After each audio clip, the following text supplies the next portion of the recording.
Kuya Mike, paano mag-start ng negosyo? At paano malalaman kung ano yung swak na negosyo para sa amin? Madaling magtayo pero mahirap i-maintain, i-sustain. So, ito yung mga paraan para magtayo ng negosyo. Una, gumawa ng business plan.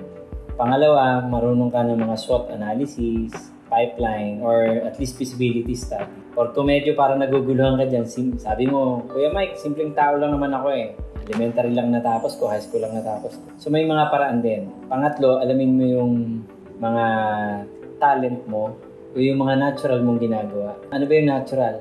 May mga taong natural sa'yo na mag-drawing, may mga taong natural magsalita, may mga taong natural mag-compute, may mga taong magaling magawa ng mga produkto, magluto-luto. Hindi ko alam kung anong natural sa'yo. Pero for sure, between you and your God, between you and our God, alam mo yung natural sa'yo. Yun yung gawin mo. Tapos alamin mo rin yung mga needs. Ano ba yung kailangan ng mundo?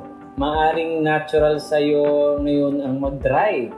1,000 kayo nagda-drive. Tapos isa lang ang hiring. Law of supply and demand. Parang nung pandemic, needs talaga vaccine. Could you imagine kung ikaw nakakasupply ng vaccine? O sige, hindi na yung ganun. At least, yung simple. May nagtayo ng pabrika sa tabi ninyo. Nakita mo yung 300 katao kung saan-saan pa kumakain. Di ba, Matik? Lalagay ka na ng kainan, karinderya. Negosyo ka agad yun. May kilala ako naging milyonaryo doon.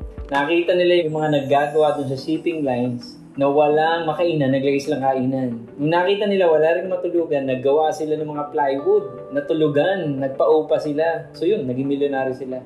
Napakarami ko pang halimbawa dun sa mga tinuturoan natin. Siya naman, natural sa kanya magluto. Tapos timing din, nakapag-training siya dun sa negosyante na mahilig kumain. Ngayon, may sarili na rin siya restaurant. Isa pa, gusto ko idagdag. Ano ba ang mas bagay? Nagpapabayad ka o nagbo-volunteer? Mas maganda ka kasi kagad.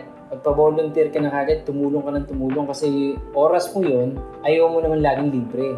So bibilisan mong matuto kagad para maitayo mo kagad yan. Kasi kung puro pangarap, hindi ka man lang kumukuha ng mayor's permit, hindi ka kumukuha ng DTI, hindi mo tinatapos yung pangalan mo, yung registration, wala yan. Puro kwentuhan lang tayo. So yun, dapat tayo action.